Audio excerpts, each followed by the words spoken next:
Yeah, so I have decided to repurpose our bathroom door or the cabin door for my boat. I'm sure it's going to turn out great. This is why the boat build's not going faster than you might think it. Hey, good morning from Silverton, Oregon. Randy Henry here, and I'm in my shop. And I'm doing it's like I have to look over my shoulder to make sure I'm really in my shop. It's not a blue screen. I'm actually in my shop. So what am I doing today? Today is sand day, not Sunday, but sand day. I'm doing some sanding and I'm going to install some more shelving up front. I've done a couple other things, but I'll kind of walk you through it. As somebody noted, the motor takes up a lot of space in the old workshop. That's okay. So I have installed the rails for the cockpit here.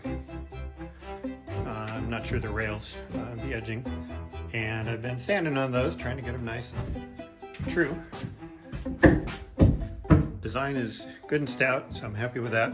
Then the other thing I'm doing is up here in the cockpit on the anchor locker.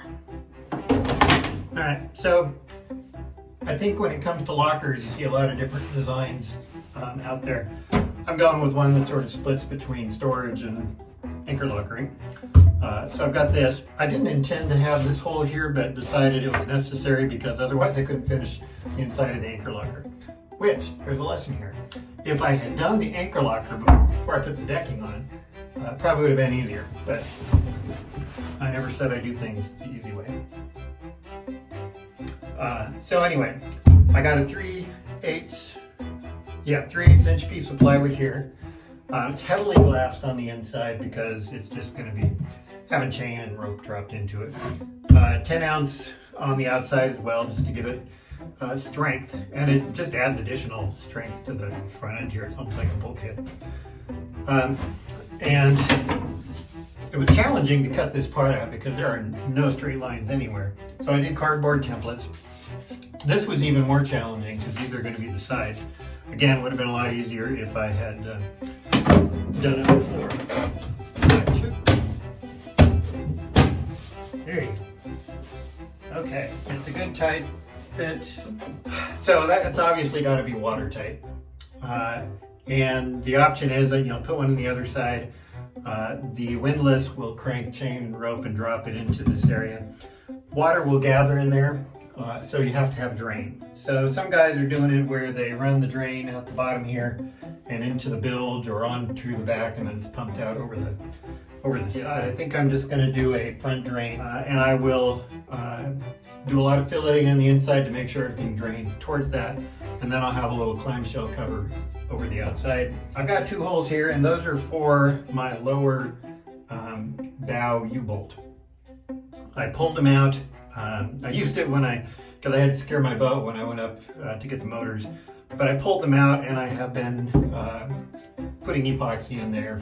First couple layers of just regular epoxy, and then a layer of thickened epoxy.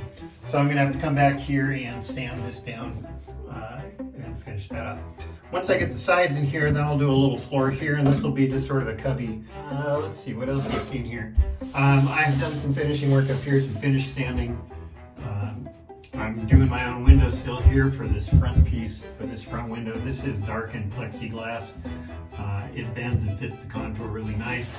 So I'm gonna have to do some work on that to make sure that's really watertight. Yeah, but the whole thing in here needs a good sanding and another roll-on coat of epoxy, or 2 or 3. Once I get this done, I'm gonna dive in to some of the basic design in my cabin, where the seating goes and all that kind of stuff. But for now, I want to get this done. So yeah, there you go.